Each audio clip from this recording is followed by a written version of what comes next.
Today's case is not your typical courtroom drama. It's a heated debate over one of the most controversial topics in America, reparations. On one side, we have the firm stance that individuals cannot be held accountable for the sins of their ancestors.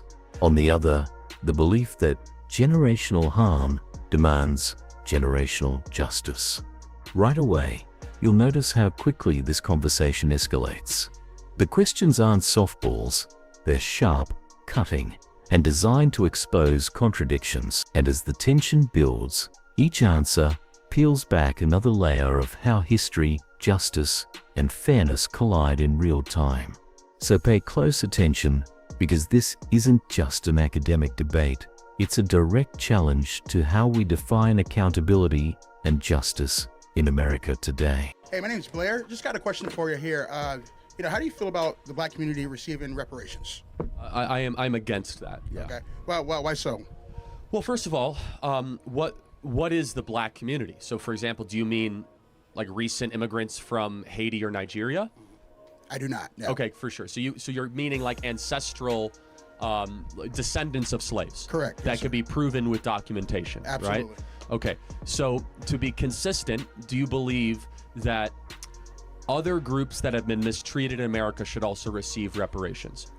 What are those other groups?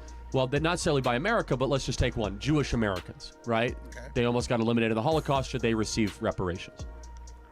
Not from us. Okay, not from us. Not from the United States, that is. Okay. So here's my view, and I want to hear yours, Okay. which is that I did not own slaves, and you were not a slave. Correct. Right. So we are individuals, and therefore we cannot be held accountable or should receive something from something that didn't happen to us or something we did not do. That is a basic law of justice, that I can't be held accountable for something that somebody looked like me did, and you should not benefit from something that somebody you were related to. Now, you'll probably say systemic racism and how that passed down through generations. Happy to address that. The problem with reparations, though, is basically what you're saying is, I'm going to take money from Charlie Kirk for something he didn't do and give it to a group of something, to somebody of something they also didn't do. For what reason? How is that just? So not so much how is it just, but there are those arguments that says because of what happened in the past, this group of people have been negatively affected from this nation's crimes against humanity to that certain group of people. And that's how we see it, or how some people see it, if you will.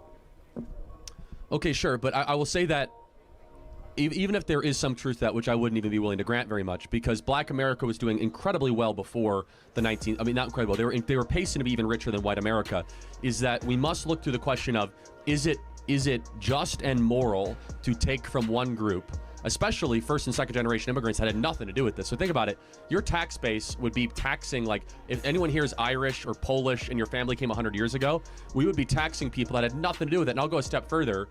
My family fought on the Union side of the Civil War, right? So you're going to be taxing Charlie Kirk, whose descendants fought to free the slaves, to go give money to people that were descended, from slaves. So what is a way that we could try to help all communities? Here's maybe we can find some common ground, right? I'm listening. Instead of reparations. Sure. Is that we need to break the cartel of public sector teacher unions, allow school choice to occur, and make it easier for people of all backgrounds, but specifically Hispanic and Black individuals and young kids to have a quality education, because a good education in K through 12 is one of the most assured ways that they'll be able to succeed later in life. Secondly, we need to put fathers back in the home. Yeah, I agree with that. I agree with that, yeah. 70% of Black kids are raised without a stable father in this in the country. So if we can find common ground on that, I think that would go a lot further than just giving cash for people that happen to be related to something evil that happened a little while ago.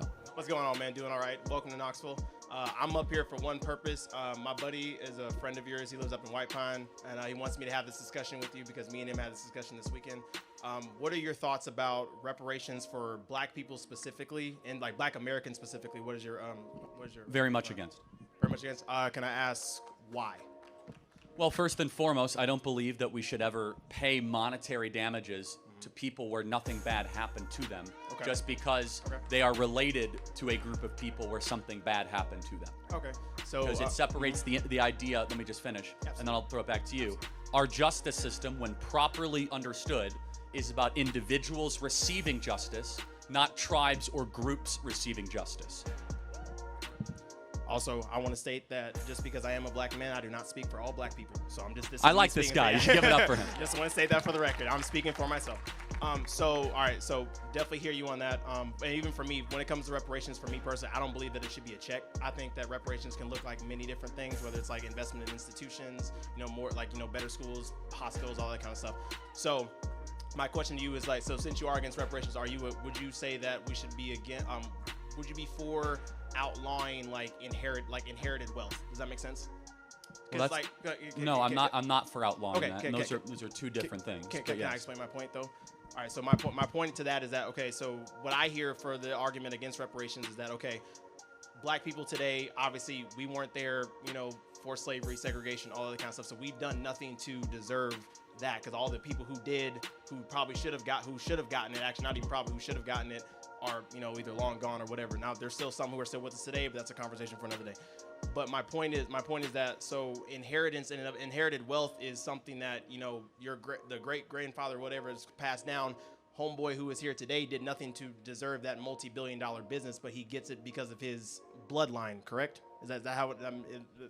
Yeah, that's exactly. how inheritance works, right? Yeah, no, like Bronny James is going to get $1 billion. Right, yeah. Right. Sorry. great example. So what I'm saying is that I guess what I'm trying to say is that I believe that reparations in and of itself, one, I don't think that the argument is formed right, and two, I believe that it's kind of a reverse inheritance, if that makes sense, where it's like where it's like yes, black people's, like me personally, yes, I did not have to suffer through Jim Crow, slavery, or whatever, but all those choices that were made in those times have gotten necessarily me to where I'm at now. Got it. So let me tell you where we have a difference of opinion. Okay, absolutely. So we as conservatives tend to underemphasize this idea of many legacies of suffering. Whereas people on the left, not saying you're on the left, but the other perspective. Definitely not. No, for sure. But that's fine. No, that's fine. Let's just say the other side of the argument tend to emphasize that you are stuck because of something that happened to you many generations prior. We believe, absent very unique circumstances in the United States of America, that is almost never true. For example, we think every individual should be judged by their own actions, their own character, and their agency. Now let's play this out though. You're acting as if, not you, but let's say the argument, because you're coming after this in a great way, there's been no money sent Black America the last. This is a turning point in the exchange. Notice how the focus shifts from financial reparations to social structures like education and family stability. The argument here is that instead of monetary payouts, the real solution lies in addressing systemic issues that continue to affect communities. But here's the million-dollar question for you: should solutions focus on fixing the present or compensating for the past? Think about it. If reparations are about justice, how do we define that justice in a society where responsibility is so deeply fragmented? Drop your thoughts below, because this is where the conversation gets to the core of what fairness really means. Last 60 years. We have spent over $25 trillion on Black America in 60 years, and Black America's poorer than before we started. We're talking about Medicaid, food stamps, we're talking about schools, public housing. The issue is not the amount of money. The issue has instead been a couple things. Number one, it's been the downfall of the Black family. And unfortunately, yes, I agree with that. Yeah, the more money we've spent on this, we've seen the downfall of the Black family. Just some numbers super quick.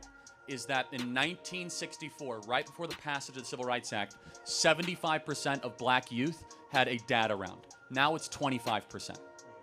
So only 25%. So 1 in 4 kids have a dad around. Black dads are no longer a big part of young kids' life. It's a very big problem that has huge ramifications.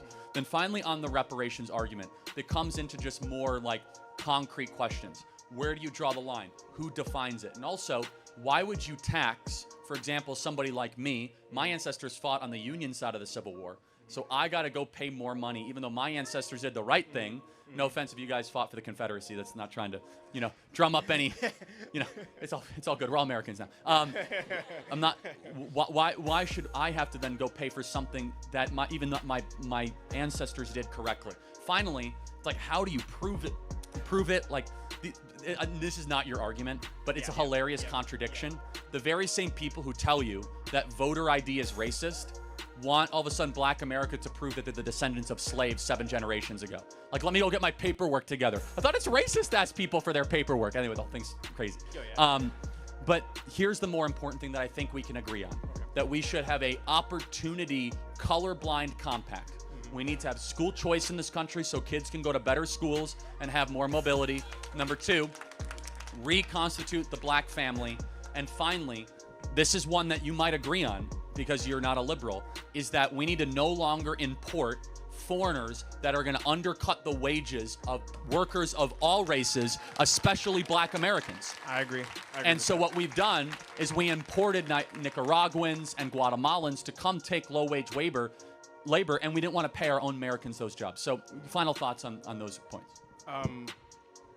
Also, great points. I would say that I am with you for the idea of a colorblind society. I think that it's a bit of a farce to say that colorblind society is something we should aspire to, but I think it's a farce to think that it doesn't exist, that race doesn't play a factor. I totally agree. Okay, and so I will say it plays far less of a factor 10 years ago. It's playing more of a factor today. Yes, I agree. In a negative way. Yes, I 100%. I mean, I think you had mentioned something about DEI like earlier, and I was like, for sure, like the way I agree with DEI in principle, but I think the way it's been instituted by our government and all the other institutions is completely wrong.